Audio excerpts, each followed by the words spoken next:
യൂസുഫ് അലി കച്ചേരി മഹാപ്രതിഭാ പുരസ്കാര വേദിയിൽ ശ്രീ ഈ ശ്രീകുമാർ സമ്മേളനത്തിൻ്റെയും യൂസുഫ് അലി കച്ചേരി മ്യൂസിക് ഫൗണ്ടേഷൻ്റെയും തൻ്റെ ബാല്യകാല ജീവിതാനുഭവം പങ്കുവെച്ച് Shri Saji LP Kadappakada sports club ഈ സമ്മേളനത്തിന് സ്വാഗതം ആശംസിച്ച പുരസ്കാര വേദിയിൽ ഫൗണ്ടേഷൻ്റെ സെക്രട്ടറി ശ്രീ മനുരാജ്, ഗാനരചിതവുമായ ശ്രീ ശ്രീകുമാരൻ തമ്പി, എൻ്റെ പ്രിയപ്പെട്ട അനുജൻ എന്ന് പറയണോ പ്രിയപ്പെട്ട മകൻ എന്നോ പറയണമെന്ന് അറിയില്ല, പ്രിയപ്പെട്ട ശരത്ത്,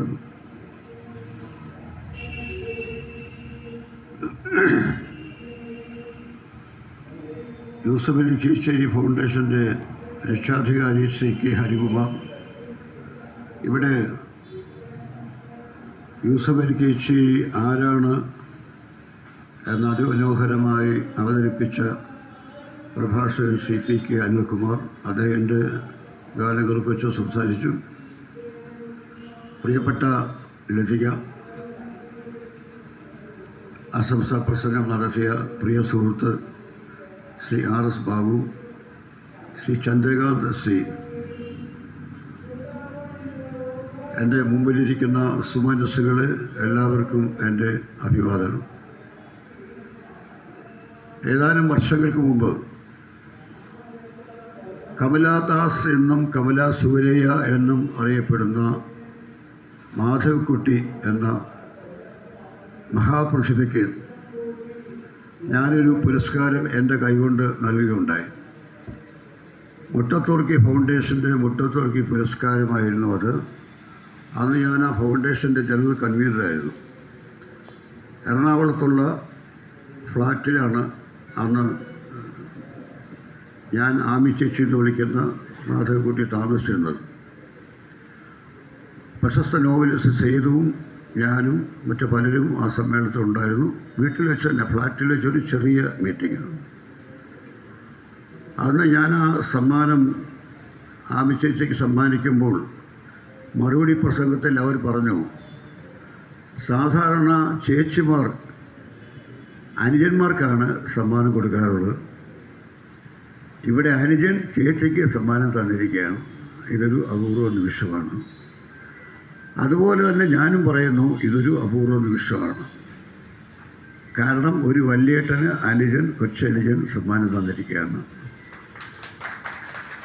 ശരത്ചന്ദ്ര വർമ്മ പറഞ്ഞതുപോലെ ശരത്തിൻ്റെ എല്ലാ സഹോദരിമാരും എന്നെ ചിറ്റപ്പ എന്നാണ് വിളിക്കുന്നത്. അച്ഛൻ്റെ അനുജൻ, ചിറ്റപ്പൻ എന്ന് പറഞ്ഞാൽ ഞങ്ങളുടെ നാട്ടിൽ അച്ഛൻ്റെ അനുജനാണ്. അപ്പോൾ അച്ഛൻ്റെ അനുജനായിട്ടാണ് അവരെല്ലാവരും എന്നെ കരുതിയിരിക്കുന്നത്. ശരത്ത് മാത്രമാണ് ചേട്ട എന്ന് വിളിക്കുന്നത്. ആദ്യം വിളിച്ച് പരിശീലിച്ച് പോയതാണ്, അത് മാറ്റിയില്ല. ഏതായാലും ഇത് അപൂർവമായ ഒരു മുഹൂർത്തമാണ്. വയലാർ രാമവർമ്മയുടെ ഓർമ്മകൾ എന്നെ പരിരംഭണം ചെയ്യുന്ന നിമിഷമാണിത്. 1960, അതായത് എനിക്ക് 19 വയസ്സ് പൂർത്തിയായി 20-ാം വയസ്സിലേക്ക് കടക്കുന്ന സമയത്ത് ഞാൻ ആലപ്പുഴ സനാതന കോളേജിൽ BSc ഫൈനൽ ഇയറിന് പഠിക്കുകയാണ്. ഞാൻ പഠിച്ചത് ഗണിതമാണ്, മലയാള സാഹിത്യമല്ല. BScക്ക് എൻ്റെ വിഷയം ഗണിതം, മാത്തമാറ്റിക്സ് മെയിൻ, മാത്തമാറ്റിക്സ് സബ്സിഡിയറി, മുഴുവൻ കണക്ക്. അന്ന് ഞാൻ കവിത എഴുതി, ധാരാളം കവിതകൾ.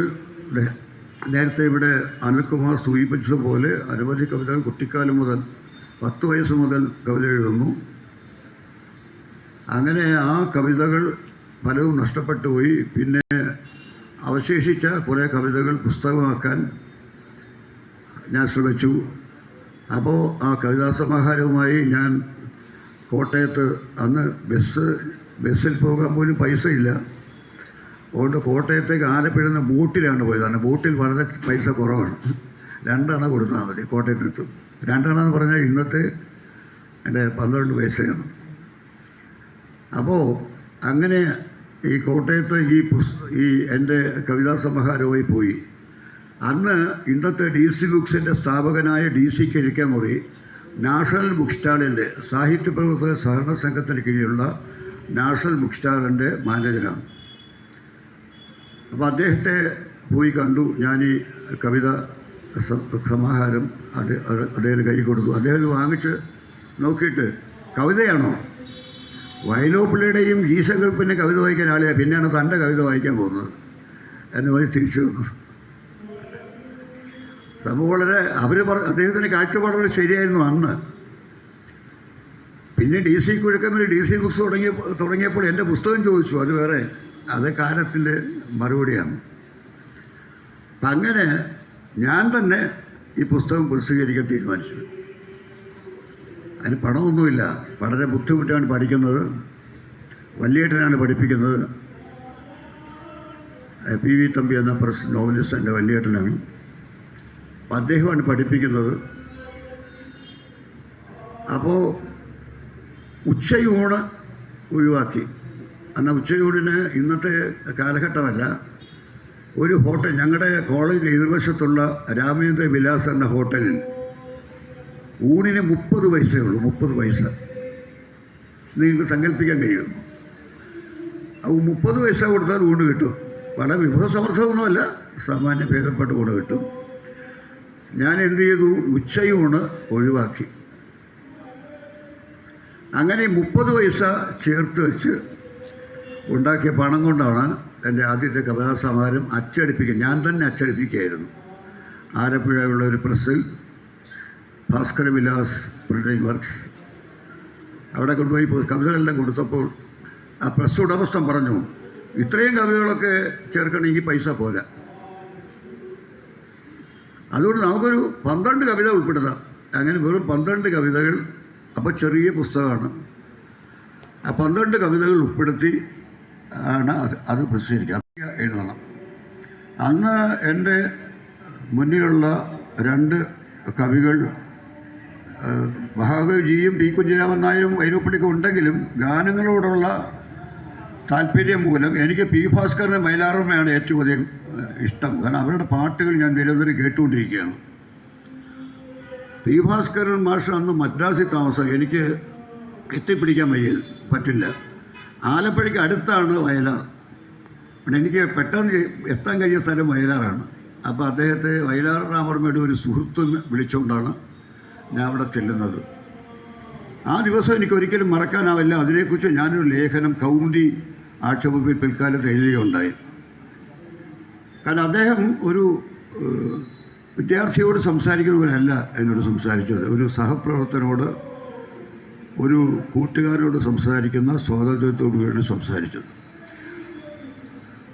അപ്പോൾ പുസ്തകം കൊടുത്ത് ഒന്ന് ഓടിച്ച് നോക്കിയിട്ട് ഞാൻ എഴുതിത്തരാം, അവതാരി 2 ആഴ്ച കഴിഞ്ഞ് തമ്പി വരൂ, ഞാൻ എഴുതി വെച്ചേക്കാമെന്ന് പറഞ്ഞു. ഒരു തടസ്സവും പറഞ്ഞില്ല. അപ്പോൾ ഈ പുസ്തകം അദ്ദേഹത്തിൻ്റെ കൈ ഏൽപ്പിച്ച് ഇറങ്ങുമ്പോൾ, വേണ്ട ഊണ് കഴിച്ചിട്ട് പോയാൽ മതി. അപ്പോൾ നിർബന്ധിച്ച് എന്നെക്കൊണ്ട് ഊണ് കഴിപ്പിച്ചു. ഊണ് കഴിക്കാൻ സമയത്ത് ചോറിൽ മോരൊഴിച്ചപ്പോൾ, തമ്പി ആ കാന്താരി മുളകെടുത്ത് ഉടയ്ക്കൂ, നല്ല ടേസ്റ്റാണ്. ആ അദ്ദേഹത്തിൻ്റെ താല്പര്യം, ഒരു അതിഥിയോടുള്ള സമഭാവന, ഇതൊക്കെ എന്നെ അത്ഭുതപ്പെടുത്തി. ഇതിനെക്കുറിച്ച് ഞാൻ കൗമുദി ആഴ്ച, അന്നത്തെ ഏറ്റവും വലിയ സാഹിത്യ പ്രസിദ്ധീകരണമാണ് K. ബാലകൃഷ്ണൻ്റെ കൗമുദി, അതിലൊരു ലേഖനം, ഒരു വലിയ ലേഖനം എഴുതിയിരുന്നു. അപ്പോൾ ഇങ്ങനെ മറക്കാനാവാത്തൊരു ബന്ധമാണ് എനിക്ക് വയലാർ രാമവർമ്മയുമായിട്ടുള്ളത്. പക്ഷെ അത് കഴിഞ്ഞ് 20-ാം വയസ്സിലാണ് എൻ്റെ പുസ്തകം, 19-ാം വയസ്സിൽ അച്ചടിപ്പോൾ 20-ാം വയസ്സിലാണ് പുസ്തകം ഇറങ്ങുന്നത്. അത് കഴിഞ്ഞ് 6 വർഷം കഴിഞ്ഞപ്പോൾ ഞാൻ ചലച്ചിത്ര ഗാനരചയിതാവായി അദ്ദേഹത്തിൻ്റെ മേഖലയിൽ പ്രവേശിച്ചു. തീർച്ചയായിട്ടും P. ഭാസ്കരൻ, വയലാർ, ONV, ഈ 3 പേരോട് എനിക്ക് കടപ്പാടുണ്ട്. കാരണം അവർ നടന്നു പോയ വഴിയിലൂടെയാണ് ഞാൻ നടന്നത്. അവരുടെ പാട്ടുകൾ കേട്ടാണ് ഞാൻ പാട്ടുകൾ എഴുതി പഠിച്ചത്, പാട്ടുകൾ മെച്ചപ്പെടുത്തിയത്. ശ്രീകുമാരൻ തമ്പി എന്ന എഴുത്തുകാരൻ്റെ ഒരു പ്രത്യേകത, ഞാൻ എൻ്റെ സഹപ്രവർത്തകരോടൊപ്പമല്ല, എൻ്റെ സമപ്രായകരോടൊപ്പമല്ല മത്സരിച്ചത്. ഞാൻ മത്സരിച്ചത് എൻ്റെ 3 ഗുരുക്കന്മാരുമായിട്ടാണ്, P. ഭാസ്കരൻ, വയലാർ, ONV. ഞാൻ അവരുടെ ശിഷ്യനാണ്. പ്രായം കൊണ്ട് വളരെ താഴെയാണ്. പക്ഷേ എനിക്ക് മത്സരിക്കേണ്ടത് ഈ 3 പേരോടായിരുന്നു, 3 പേരുമായിട്ടായിരുന്നു. എൻ്റെ സഹപ്രായക്കാരൻ ബിച്ചു തിരുമലയോ പൂജക്കാരോ ഒന്നും സിനിമ വന്നിട്ടില്ല. എന്നാൽ യൂസഫ് അലി കേച്ചേരി എൻ്റെ മുൻഗാമിയാണ്. യൂസഫ് അലി കേച്ചേരിയുടെ ഈ പുരസ്കാരം വയലാർ റോമിയുടെ മകൻ്റെ കയ്യിൽ നിന്ന് സ്വീകരിക്കുന്നതിൽ ഒരു കാവ്യ നീതിയുണ്ട്, പൊയറ്റിക് ജസ്റ്റിസ് ഉണ്ട്. അത് നമ്മളാരും തീരുമാനിക്കുന്നതല്ല, കാലം തീരുമാനിക്കുന്നതാണ്. ഞാൻ പറഞ്ഞത് എൻ്റെ വല്യേട്ടൻ വിശ്വപരുന്ത്, കർമ്മബന്ധനം, സൂര്യകാലടി തുടങ്ങിയ പ്രശസ്ത നോവൽ എഴുതിയിട്ടുള്ള പി വി തമ്പി എന്നേക്കാൾ 6 വയസ്സിന് മൂത്തതാണ്. അദ്ദേഹവും യൂസഫ് അലി കേച്ചേരിയും സമപ്രായക്കാരാണ്, ഒരേ വർഷം ജനിച്ചവരാണ്, 1934. അത് എൻ്റെ വല്യേട്ടൻ്റെ പ്രായമാണ് യൂസഫ് അലി കേച്ചേരി. 1963 രാമുക്കായിട്ട് സംവിധാനം ചെയ്ത മൂടുപടം എന്ന സിനിമയിൽ ഒരു പാട്ട് എഴുതിക്കൊണ്ടാണ് യൂസഫ് അലി കേച്ചേരി രംഗത്ത് വന്നത്. ആ പാട്ട് നിങ്ങൾ എത്ര പേര് ഓർമ്മിക്കുമെന്ന് എനിക്കറിയില്ല. മൈലാഞ്ചിത്തോപ്പിൽ മയങ്ങി നിൽക്കുന്ന മുഞ്ചത്തി, മൈക്കണ്ണാൽ കൽവിൽ അമിട്ടു കാട്ടിയ വമ്പത്തി എന്നാരംഭിക്കുന്ന ഒരു മാപ്പിളപ്പാട്ടാണ് യൂസഫ് അലി കേച്ചേരി സിനിമയ്ക്ക് വേണ്ടി ആദ്യമായിട്ട് എഴുതിയത്. അത് മൂടുപടം എന്ന സിനിമയ്ക്ക് വേണ്ടിയാണ്. ആ ഒരൊറ്റ പാട്ടേ അത് എഴുതിയിട്ടുള്ളൂ. പക്ഷെ ഈ പാട്ട് അത്ര പ്രശസ്തമല്ലാത്തതിന് കാരണം അതിൽ 10 പാട്ടുകളുണ്ടായിരുന്നു. 9 പാട്ടുകൾ എഴുതിയത് പി ഭാസ്കരനാണ്. ആ കാലഘട്ടത്തിൽ ഏറ്റവും വലിയ ഗാനരചയിതാവ് പി ഭാസ്കരനാണ്. ബാക്കി 9 പാട്ടുകളും എഴുതിയിട്ടുള്ളത്. നിങ്ങൾക്കറിയാം, വളരെ പ്രശസ്ത ഗാനങ്ങൾ. തളിരിട്ട കിനാക്കൾ തൻ താമരമാല വാങ്ങാൻ വിളിച്ചിട്ടും വരുന്നില്ല വിരുന്നുകാരൻ എന്ന പാട്ട് ഈ മൂടുപടത്തിലാണ്. അപ്പം ഇതുപോലുള്ള അനവധി സൂപ്പർ ഹിറ്റ് ഗാനങ്ങളുള്ള മൂടുപടത്തിന് വേണ്ടി എഴുതിയ യൂസഫ് അലി എഴുതിയ ആദ്യ ഗാനം വേണ്ടത്ര പ്രശസ്തി നേടാതെ പോലുള്ള കാരണം ഇതാണ്. പക്ഷേ അദ്ദേഹം ഒരു ഗാനരചയിതാവായി അംഗീകരിക്കപ്പെട്ടു. അത് കഴിഞ്ഞ് വർഷങ്ങൾക്ക് ശേഷമാണ് യൂസഫ് അലി തികഞ്ഞ ഗാനരചയിതാവായി രംഗത്ത് വന്നത്. അപ്പോൾ ഈ ആദ്യ പാട്ട് എഴുതിയപ്പോൾ പറഞ്ഞ യൂസഫ് അലിയൊക്കെ വെച്ച് ഞാൻ ശ്രദ്ധിക്കും. ഞാനൊരു ഗാനരചയിതാവ് മാത്രമല്ല, ചലച്ചിത്ര ഗാനങ്ങളെക്കുറിച്ച് പഠനം നടത്തുന്ന ഒരു ഗവേഷകൻ കൂടിയാണ്. ഞാനിപ്പോൾ അടുത്ത മാസം എൻ്റെ ഒരു പുസ്തകം മാതൃഭൂമി പ്രസിദ്ധീകരിക്കും. മലയാള ചലച്ചിത്ര ഗാന ചരിത്രം എന്നാണ് എൻ്റെ പേര്. സംഗീതയാത്രകൾ, മലയാള ചലച്ചിത്ര ഗാന ചരിത്രം. 1938 വന്ന ബാലനാണ് മലയാളത്തിലെ ആദ്യത്തെ ടോക്കി ശബ്ദചിത്രം. അതിനു മുമ്പ് വന്ന 2 ചിത്രങ്ങൾ ബാലനും മാർത്താണ്ഡവർമ്മയും നിശബ്ദ ചിത്രങ്ങൾ, ശബ്ദമില്ലാത്ത ചിത്രങ്ങളായിരുന്നു. ആദ്യ ശബ്ദചിത്രമായ ബാലനിൽ തുടങ്ങി ഗാനങ്ങൾ. ബാലൻ 24 പാട്ടുകളുണ്ടായിരുന്നു. ആ കാലഘട്ടം മുതലുള്ള നമ്മുടെ മലയാളി ചലച്ചിത്ര ഗാനങ്ങളുടെ ചരിത്രപരമായ വളർച്ചയും തകർച്ചയുമാണ് ഈ പുസ്തകത്തിൽ ഞാൻ എഴുതുന്നത്. അതൊരു ഗാനചരിത്രം മാത്രമല്ല, മലയാള സിനിമാ ചരിത്രം കൂടിയാണ്. അപ്പോൾ ഇങ്ങനെ രംഗത്ത് വന്ന യൂസഫ് അലി കേച്ചേരി പിന്നീട് വളരെ പ്രശസ്ത ഗാനങ്ങളിലൂടെ മുൻനിരയിലേക്ക് വന്നു. സുറുമ എഴുതിയ മിഴികളെ, പ്രണയമധുര തേൻ തുളുമ്പും സൂര്യകാന്തി പൂക്കള്, അങ്ങനെ ആ പാട്ട്, ഇക്കരയാണെൻ്റെ താമസം അക്കരയാണെൻ്റെ മാനസം, പൊന്നണിഞ്ഞെത്തുന്ന മധുമാസം, നമ്മളിൽ ചൊരിയുന്ന രാഗരസം, ഇങ്ങനെ അനവധി പാട്ടുകൾ. ഞാൻ അദ്ദേഹത്തിൻ്റെ പാട്ടുകളിലേക്ക് കടക്കുന്നില്ല. അനവധി പാട്ടുകൾ. പേരറിയാത്തൊരു നൊമ്പരത്തെ പ്രേമമെന്നാരോ വിളിച്ചു, മണ്ണിൽ വീണുളയുന്ന തേൻ തുള്ളിയെ കണ്ണുനീരെന്നും വിളിച്ചു. ഇങ്ങനെയുള്ള അനവധി മികച്ച പാട്ടുകൾ അത് എഴുതിയിട്ടുണ്ട്. നേരത്തെ ഇവിടെ അനിൽകുമാർ സൂചിപ്പിച്ചതുപോലെ ജാനകി ജാനി എന്ന ഗാനവും കൃഷ്ണകൃപാസാഗരം എന്ന ഗാനവുമൊക്കെ അദ്ദേഹത്തിൻ്റെ ഉദാത്തമായ രചനകളാണ്. യൂസഫ് അലി കേച്ചേരിയുടെ മറ്റൊരു പ്രത്യേകത നേരത്തെ ഇവിടെ പ്രഭാഷകൻ സൂചിപ്പിച്ചതുപോലെ അദ്ദേഹം മതേതരത്വത്തിൻ്റെ കവിയായിരുന്നു. താൻ മുസ്ലിമാണ് എന്ന ബോധമുള്ളപ്പോഴും കൃഷ്ണനെക്കുറിച്ചും ഗുരുവായൂരപ്പനെക്കുറിച്ചും പാട്ടുകൾ എഴുതി, ക്രിസ്തുവിനെക്കുറിച്ച് പാട്ടുകൾ എഴുതി. അദ്ദേഹം പ്രൊഫസർ KP നാരായണ പിഷാരടി എന്ന മഹാപണ്ഡിതൻ്റെ കീഴിൽ സംസ്കൃതം പഠിച്ചു. അങ്ങനെ സംസ്കൃതത്തിലും ഗാനങ്ങൾ എഴുതി. അദ്ദേഹത്തിന് അങ്ങനെ ആ പാട്ടിനാണ് ദേശീയ അവാർഡ് ലഭിച്ചത്. അങ്ങനെ എല്ലാം കൊണ്ടും അതല്ല കാലഘട്ടത്തെ മനോഹരമാക്കിയ കവിയാണ് യൂസഫ് അലി കേച്ചേരി. യൂസഫ് അലി കേച്ചേരിയുടെ ഗാനങ്ങളെ പോലെയോ അതിനേക്കാൾ മികച്ചവയാണ് അദ്ദേഹത്തിൻ്റെ കവിതകൾ. അത് മനസ്സിലാക്കണമെങ്കിൽ അദ്ദേഹത്തിൻ്റെ കേച്ചേരി പുഴ എന്ന കവിതാ സമാഹാരം വായിക്കണം. കേച്ചേരി പുഴ എന്ന കവിതാ സമാഹാരം വായിച്ചാൽ യൂസഫ് അലി കേച്ചേരിയുടെ കവിത്വം എന്താണ് നിങ്ങൾക്ക് ബോധ്യപ്പെടും. ചലച്ചിത്ര ഗാനങ്ങളിൽ മാത്രമല്ല, അദ്ദേഹത്തിൻ്റെ ഉദാത്ത രചനകൾ ഈ കേച്ചേരി പുഴ എന്ന കഥാസമാഹാരത്തിലുണ്ട്. എനിക്ക് നല്ല സുഖമില്ലായിരിക്കുകയാണ്. എപ്പോൾ ചുമ വരുമെന്ന് അറിഞ്ഞുകൂടാ. ഭാഗ്യം കൊണ്ട് ഇതുവരെ ചുമച്ചില്ല.